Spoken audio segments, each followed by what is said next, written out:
Right guys, let's get into the video. We're going to talk today about market structure, ICT market structure, the things that I like to look for in market structure. Keep it nice and simplistic and give you 3 detailed examples. This will be like a full course of how to approach market structure and what I do personally. Now again guys, if you want this PDF, like my most recent videos, the link to my free Discord is in the description below. That will be all accessible. But without further ado guys, let's get into the video. Now, market structure, again, it's a fundamental framework. A lot of people know, of course, if you're making higher lows, you're trending. If you're making lower lows, you're trending. And if you're not doing either, you're probably in a range-bound market. That's fair enough. I just want to go a bit further than that, but I still want to categorize the market in terms of market structure in 3 main ways. Right? So obviously the market can be trending up, it can be trending down, or it can be doing this. Some people like to call this middle one seek and destroy. That's fine. But in my opinion, all these are tradable. It just depends on how the market presents. And I'm going to talk about a few ways you can trade that today. If you want more examples or you like these types of videos, let me know. Leave me a comment below or just like this video. And again, let's get into some different examples that we can use to actually phrase market structure, because at the end of the day, like, my philosophy is that the 3 basic market structure models, they can be extrapolated and extended upon. That's really important. But you need to understand market structure, because if you don't understand what's happening with price, where price can react from, and that's market structure, or what price is meant to do as it's trending or as it's moving across, how you're going to take solid trades, how you're going to put stop losses in the correct position. And that's all I'm mentioning here. So market structure is good obviously for trade entry, it's good for building narratives, but it's also good for stop placement and managing the trade while you're in the trade. What am I looking for? What should happen? What shouldn't happen? And this will allow you to manage risk. And again, managing risk and preserving capital are the top 2 things in trading. Alrighty, so let's look at trending conditions, example number 1. And again, trending markets can happen in any session. Lately, we've been having massive runs in all sessions, really, like Asian session, London session, and New York session. And, I think a lot of people talk about market profiles. I sometimes do, but in reality, here's the thing, guys. Sometimes you're going to have London session move up, and so will New York. There's no New York reversal. Sometimes you're going to have London session move up, and there is a New York reversal. Sometimes the whole day prior to New York session moves up and then the market is choppy for New York session, and other times it's not. So it's all relative to what the price action's doing.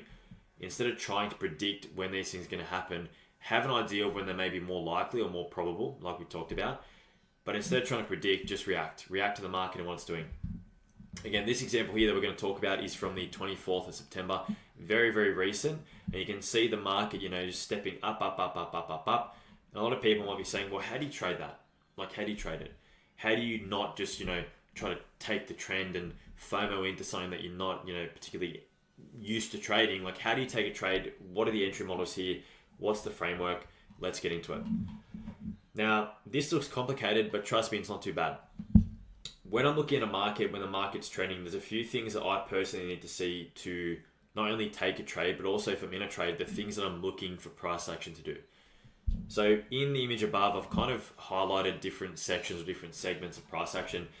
There's 2 zones, right? Think of this section as one zone and then this as another. But obviously, assume you're in a trade or assume you're tape reading, you're watching the market, and you're asking yourself, will the market keep going up? Because that's the question I ask myself all the time. Like, how far can we go up? How far can we go down? And in a lot of cases, it'll keep going up or keep going down until it reaches a point of interest, which could be, a 15-minute fair value gap, or it could be a previous session high, previous session low, or until the market structure shows you otherwise in a key time frame, aka during a macro. Let's talk about it. So I've marked out a few things here. Let's talk about this first example here. At point A, what I've marked out is an internal sweeper sell side. For me personally, to take a trade, I need to see an internal sweeper sell side, or there has to be SMT. I don't enter trades without the internal sweep. I don't just go, yeah, there's a fair value gap, I'm going to go long after it's already gone up 100 handles. I'm not here to chase price. I'm here to react and wait for the market to pull back to give me a good entry. That's my model. Now, looking at this, we have that internal sweep at point A. We also have a bullish gap here, which is, highlighted here in the green, and I've marked at the halfway point. Now, the question you got to ask yourself is this. Always I ask myself this. If the market is trending, obviously you should be forming higher highs and higher lows. But more importantly, after sweeping internal liquidity, if this is just going to be a pullback, if this move down here is just going to be a pullback, you want to see a reaction after sweeping internal liquidity. Now you might say, well, Ruben, you swept liquidity here and you reacted up. Yes, but when you swept this liquidity and reacted up, did any PDRA on this price leg get inverted? And the answer is no. So I like to see an internal sweep of liquidity, a change in the state of delivery, we'll talk about this over here, and then also an inversion fair value gap. But for the purpose of tape reading and looking at market structure, you can see as soon as price sweeps the low, you want to see an immediate reaction. You want to see price react, and all you see this as is low resistance. A lot of the time how the market will present, and you'll see this time and time again. Have a look at the last week, right? A lot of the time if the market's trending, unless it's just going to moon, right, to infinity and beyond. But as long as it, is moving nicely and it's relative to the price structure, it'll often have pullbacks like this. And you can see that happen here. Like we've got equal highs, low resistance. We've got trendline liquidity, low resistance. A lot of people might be going short here because they see that as resistance, or they're going short here and they see that as resistance. The market will punish those people, and this is the basic market structure. So in a trending market, what you're looking for, what I personally look for in terms of taking a trade, I'm looking for price to trickle down, down, down, down, sweep internal liquidity like you can see here, react from a bullish gap, create an order block, that's a bullish order block, trade back into it or trade back into a fair value gap, and that provides you with an entry. But that's only one example. What about this? Right, let's get into a little bit more detail.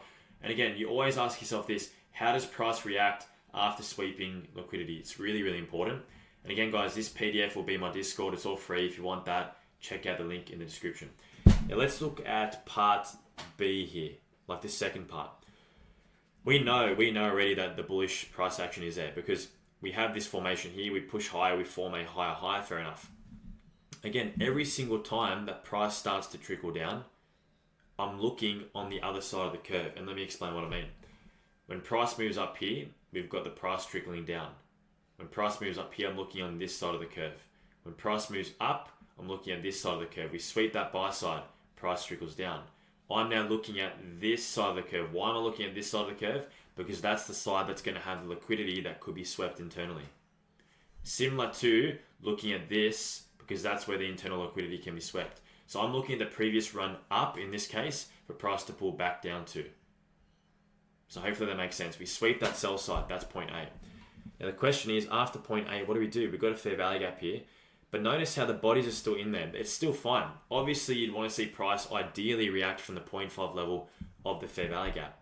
The more bullish you are, here's the thing, there's different levels to it. If you are extremely bullish, you won't even return to the bullish gap. You'll simply wick into it, institutional order flow entry drill, and then you'll continue up. If you're still bullish, you will sweep liquidity, but still respect that gap with the bodies, and then displace from that gap. That's important. So all these things will happen. Sometimes you watch price, it just wicks into the gap, it expands higher. Other times it spends some time in there, but the only time I'd want price to spend a little bit of time in a fair value gap is if it's hunting for liquidity, internal sell side, and then once it sweeps that, you really want to see a reaction. You would not want to see price, for example, sweep this sell side and then close down here. No. You'd rather see price continue this trend, respect these bullish gaps. These are the only bullish gaps in the 1 minute time frame that are visible. So why should price disrespect that bullish gap, disrespect this order block and come all the way down here if it's bullish? It shouldn't. And that is the basic market structure. So we sweep liquidity. We have this inversion fair value gap at point B. And look what we do here. Look how lovely that is. We create these relative equal highs. And a lot of people might be saying, well, what's the relevance of that? The market likes to manipulate people. That's how it goes. And you can see, watch what price does. We have this initial inversion fair value gap. We expand up, we trade back into it. We expand up again, create these equal highs. We pull back down. Why might equal highs be an important thing in a bullish market? Why is low resistance liquidity important if the continuation of the trend is going to happen? Because it needs some targets. It needs a magnet. It needs something to pull towards. You know what I mean? If there's nothing to pull towards, why should the market keep going up? So this is how I like to scalp a trending market, because as you can see in this picture, there's nothing over here. There's nothing over here medium to, higher time frame. So what do you have to do? You've got to trade inside that trending range, and you've got to trade towards the low-hanging fruit. What's the low-hanging fruit? These highs. What's the low-hanging fruit here? These highs here. And then if it chooses to extend, continue, great. If it doesn't, you should be at break even, or you should have managed your risk, at least taking a partial. So if it does come back and reverse, at least you've managed that. And it's all about risk management. It's really important. So you got point A, again, internal sweep. Point B, inversion. We could put that as, point B/C. We create these equal highs. and they are equal. 1, 2, 3, 4, 5 candles. Very suspicious. We pull back down into point C. Now, when we pull back down, this is the first inversion created after the sell side sweep. That's important. The first inversion created after the sell side sweep. That should hold price. It should. Because if we're bullish, we've got the bullish gap, we've got the inversion, we've just swept liquidity. This low should be protected, but not yet, and we'll talk about it. So we react from this point C, we come up again. What do we create again? We create another inversion fair value gap. Isn't this painting the picture now that maybe price does not want to go any lower? And this is the important part. If you're entering a trade, let's assume you entered a trade here, right? Say it was a macro, which I think it was, and your stop was below this low. Price pulls back. You do not want to see price disrespect this inversion. Once price inverts this fair value gap, guess what? Your stop goes here to here. Why? Because now we've inverted another fair value gap. Why should price have the need to come back down again? It's about managing risk and then trailing your stop up, up, and up. And this is how you need to understand market structure, because it allows you to trail your stop in a way that doesn't, make you get stopped out unnecessarily. It can happen. It happens to me. It happens to everyone. But having an understanding of market structure when it's performing really nicely, you can do these types of things where you trail your stop loss up as soon as you create that next PD ray that's inverted. So we invert this, we trade back down. We invert this, price pushes up, creates a change in the state of delivery. That is also an order block. Great. We sweep the equal highs. Stops move from here to here. You've now managed your risk. Price pulls back into that order block. Wick, wick, wick. Respects this bullish gap. Doesn't even tap back into the inversion. Doesn't even tap back into this bullish gap. What does that indicate? That indicates that price is extremely bullish. Now, as you're reading price, each down close candle, each up close candle is really important. As we've discussed in the past, in an upwards trend, the down close candles should support price. In a downwards trend, it's the opposite. The up close candles act as resistance. And it's the same when you're looking at, PD rays. In an upwards trend, like we talked about, a bullish fair value gap is going to support price. In a downwards trend, a CB or a bearish fair value gap should act as some kind of resistance, if that makes sense. And when you disrespect what's meant to be used as resistance multiple times, it indicates that price maybe is continuing a bullish trend. Again, these are the days where the market will just continue. Like this was a couple of days ago, and just continues. It doesn't stop. For me personally, I'm not here, like I said, to just enter any random fair value gap. I prefer, this is a great entry model, I prefer having an internal sweep, an inversion during a macro, and making sure, this is the important part, you've got a clear draw on liquidity. What's a clear draw? Trend line liquidity or equal highs. Simple. Yeah, so this is how it all works. You can see we just place higher, and pretty much for majority of that session until the next macro, we continue to the upside. And again, here's like a zoomed in photo of this. If you want to have a look at this, guys, all in the Discord, the PDF will be there. But this is the market structure. And you can see what's happening now. Again, yes, we're forming higher lows. That's the basic market structure principle. But for me personally, I use inversion fair value gaps, and I also use order blocks as market structure tools. Some should act as support, some should act as resistance. If these things stop working or they start to get disrespected, I'm a little less confident that it's really bullish or really bearish. I think in the next example we're going to talk about here, seek and destroy conditions. Such a good one to talk about. A lot of people are concerned about this, but in my opinion, and this is from the 19th of September, in my opinion, you can trade seek and destroy. It just depends. Here's the thing. It just depends how big the range is. If that range is 20 handles, it's not worth it. If that range is about 40, 50, in my opinion, it's doable, and you can take small scalps on either side of the range. So let's get into it here.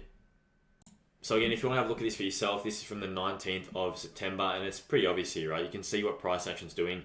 Up, down, up, down, up, down, up, down, up, down, up, down. A lot of people are going to ask me, how do you know it's going to be seek and destroy? And we touched on this briefly before, but generally speaking, if the previous session runs up or runs down quite a lot, the next session or the start of that session can be choppy like this. However, it's not always the case. In this case, this is the Asian session and the start of the London session and most of the London session. So it doesn't really go that rule, right? So it's just a matter of watching price action. And what I usually find is if I've seen the Asian session do this, right, I'm already anticipating playing the range or seek and destroy. If I get it wrong, and here's the important part, if I get it wrong and price completely breaks through the seams on one side of the range, obviously it hits the stop loss, you just wait, because often what will happen, it will break out on one side of the range, it can react from a high time frame fair value gap or time-based liquidity, and then you just play the other side. It's not a big deal. You treat it as seek and destroy just by watching the previous session and seeing what it's done. And it's as simple as this. When I have these conditions, I play the range. This is what I talked to my Discord about. When price is in a premium, I look for sells. When price is in a discount, I look for buys. Very simple. Keep it simple. But again, you could actually almost, in these cases, put like a box here and a box here, like support resistance. And when it gets close to the high, if it's a macro and it has the key signatures, take a short. If it gets close to the low, take a long. And as soon as one of those things doesn't work out, you just wait and you manage your risk. And that's what I personally do. Now, I've taken a snippet, right? So this is a snippet of what we've seen here, which is this price segment here. And this is from the London session. I think it's important to take a look at that. But this will occur every session. Like it could occur in Asian session, New York session as well, but this is how I personally do it. This is the range, realistically. So this is one macro here. This is 250 to 310, 350 to 410 macros. I'm going to say 90% of my trades are around the macro time frame. Really important. And it's crucial in seek and destroy conditions, because otherwise you're just pressing buttons randomly. You need it to happen in a key time frame at a key zone. What's a key zone? Premium or discount or optimal trade entry. Keep that in mind. Now, what do we have here? We have an internal sweep. That's point A. We have a failure swing right here. Now, why is that failure swing important? The failure swing is important because we create this inversion. Without that inversion, with that massive, and let me just zoom in here. Without this massive candle here, that failure swing means nothing. It doesn't, realistically, unless there's SMT there. So you got point A here, failure swing, higher lows. That means it probably is going to move up. You've got these down close candles that are broken above. That's a change in the state delivery. We've got an inversion fair value up with massive displacement, massive displacement. And these things start to add up, right? So you sweep liquidity. You might say, what about these relative equal lows down here? They'll be important later on. And again, since you're playing seek and destroy, you expect it to bounce. It's really important. Now, we've got this inversion fair value gap. Price comes up. We've got this low resistance to target, this buy side here to target. All these things are market structure. Seeing what happens after the sweep, we reject. Do we sweep this low that sweeps that low? No. Therefore, this becomes a higher low from basic market structure, and it becomes a failure swing low once we form that inversion. That is your entry there with your stop below the failure swing low. Price digs back, steps up. And again, down close candles are supporting the price. I wonder what happens in the next macro. And here's the thing, you're playing the range. That's the high, that's the low. That's the high, that's the low. When you sweep one side of this small range or come to the top portions of it, then you look for a reaction. And you might say, well, why wouldn't you look for a short here? Because there's no reaction and we're not in a macro. This just pulls price back down into this fair value gap and then continues higher. Whereas here you've actually got price structure, and this is the important part, market structure that indicates a potential reversal.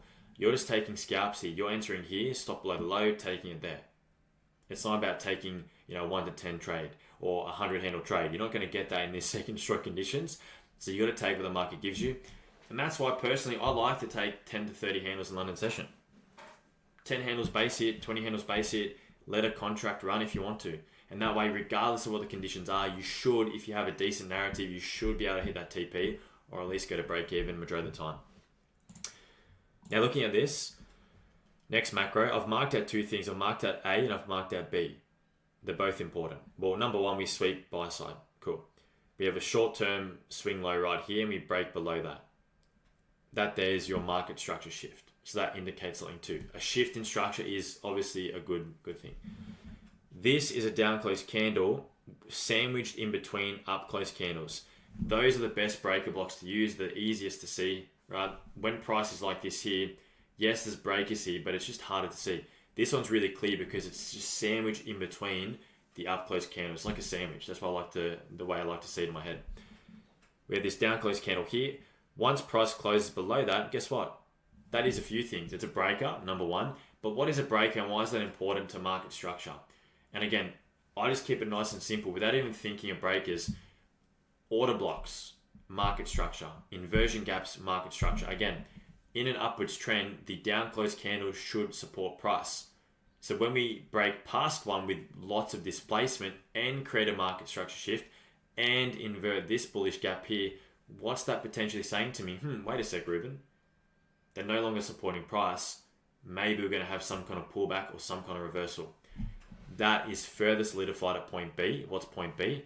These up close candles here, we break below that, we create an order block now on the other side of the curve. So we disrespect the bullish order block, we create a bearish order block, plus we create inversion fair value gaps, and you can see what price does here. We trade back into this inversion gap, tap onto that order block, and then sell off. And this is how I personally trade seek and destroy conditions. It's as simple as that, right? Discount, buys, premium sells. Keep it nice and simple, guys. Keep it nice and simple. And here's just like an illustration of how it looks from a bigger picture. You can see highs and lows. Usually what happens, and eventually if you're on the wrong side of the market or you're trading for too long, it'll break out of the range. And I've been caught here, you might have been caught here. You just wait, you chill. You wait for a break out of the range here, and then you wait for a reaction from a high time frame PE rate, and then you can take the opposing trade. Because often, if you've got a range, you've got built up liquidity. Liquidity on the buy side, liquidity on the sell side. You take out one side, you target the next. So it's not the end of the world, but that's how I personally trade these seek and destroy conditions. And I think for the last example, and again, it's all relative, let's unpack an example from yesterday, and this will be a bullish trending market. If you like this video, let me know, give this video a like, and if you're not subscribed, subscribe. I post videos usually once or twice a week, all of these PDFs here in the free Discord, and I really want to have an example of everything that can happen. I'm very realistic about the markets. I know that things that people say happen all the time don't, and I like to be realistic about when I give these examples, just so when you're looking at the charts, you can go back, you can study this for yourself, or you can look at these PDFs and then take it from there.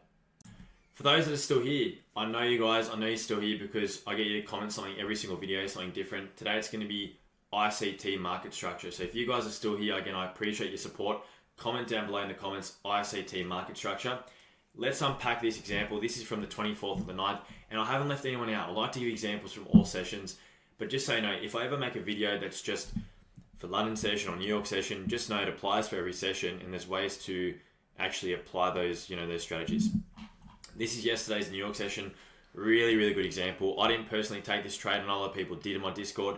A lot of people outside took this. It's an A++++, but we can use market structure here to define what price is doing, where it should go, entries, stop losses, etc., etc. So, three drives pattern, quite clear and quite obvious here. Now, a lot of people might ask me, what is the three drives pattern? It looks exactly like this, where you're driving down, down, down. It's better if you drive into a key liquidity point. And I do have a video, a very old video from the beginning of my journey, but talking about the three drives. I believe it's on my YouTube channel, so check that out.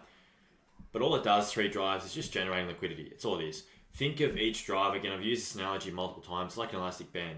Driving, driving, driving, driving, driving. You're stretching that band more and more and more. Eventually it's going to recoil and it's going to retract. That's what this is. Now, if you go back on your charts on this day, that third drive around here, we actually swept the previous day's London session lows. Again, time-based liquidity, Asian highs, Asian lows, London highs, London lows, previous day highs, previous day lows, previous day session highs and lows.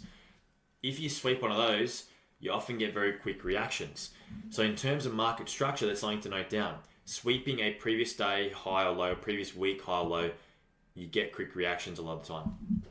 Do you get a quick reaction? Yes. Again, we've talked about this. We're moving down. Now, in a downwards trend, right? In a downwards trend, the up close candles should support price. They should, right? What does price do up here? It doesn't. It doesn't. We break above this up close candle, and also we break above these down close candles. That indicates a change in the state of delivery. That's the first inkling, right? We swept sell side. We're also in a macro around here too. Another little thing to note. We've got a change in the state of delivery. We've now created this inversion fair value gap with displacement. We've traded back down into this bullish gap right here, this small one. Do the bodies close within that? No. Did we come into this fair value gap here? No. Did we come into this fair value gap here? No. Do we have breakaway gaps? Yes. What's that indicate? Bullishness. Where do you expect price to be bullish to? To these highs. Why these highs? That's trend on liquidity generated from the three drives. And based on market structure, the driving will generate liquidity for you then to take out. So you've got a sweep, a high low, change in the state, inversion, that's a good entry. Stop below the inversion. Why below the inversion? Because you've got two fair value gaps here. Why should price come all the way back down if we've got this really, it stands out, right? Like a sore thumb. This buy side liquidity here resting there with a nice little fair value gap above that. Now here's the important part. Looking at this price structure, the question I have for you guys is, when you sweep liquidity, we've talked about this, how do you react after sweeping it? We sweep this sell side, we sweep the London lows from the previous day. Do you displace through or do you react and reverse? You react and reverse. After sweeping this liquidity, do you displace through or do you react and reverse? We displace through. Ooh, that's different. All that means, guys, is this. If I'm watching price here and I see price trade towards a high, that's definitely a partial. It has to be, because that's the low-hanging fruit. Then I'm I'm observing what price is doing inside this gap. Now I've been taught, and I use this personally, the 0.25, the 0.5, and the 0.75 zones of a fair value gap can be sensitive price points, similar to a wick, which is something that ICT teaches too. A wick, you can mark out the quadrants. So after sweeping this buy side, I've got a few thoughts in my mind. Number one, do we displace through or do we reverse? We displace through. So once price is here, this candlestick, we're probably sitting, just above the first quadrant of the fair value gap. All right, my mind goes, do we react from here? No. Okay, cool. Now we're at the halfway point. Do we displace aggressively from here? No. Okay. What do I anticipate probably at this point? That it's likelier that price is going to reach for these buy side targets then reverse. Why? Because we've come up and we've closed in the top portion. Once we close above, it's even more likely. And what is this? That's accumulation. What is that? That's low resistance liquidity. So previous market structure is used to then generate liquidity targets for later on. So market structure, as you guys can see, it is crucial. It is crucial for stop loss placement. We talked about that in the last example, how you control your stops. It's crucial to understand where price is going, how fast it's going there, how bullish it is, how bearish it is, where to take a trade, where to get out of a trade, where to look at price action to see what it's doing, how to anticipate price to continue higher, how to anticipate a reversal. These are all things. And for me, this is as basic as I keep it. This is as basic as I need it to be to build a narrative framed on macros. And again, the 15-minute time frame, 1-minute time frame, looking at that market structure. And these are the from price details. If you trade the 2-minute, it'll be the same. If you trade the 15, it's the same. It's all relative, right? Price and time, it's all fractal. Hopefully you guys have got something from this video. And again, guys, if you like this video and you're not subscribed, subscribe to the channel. And until next time, I'll talk to you guys again. Peace.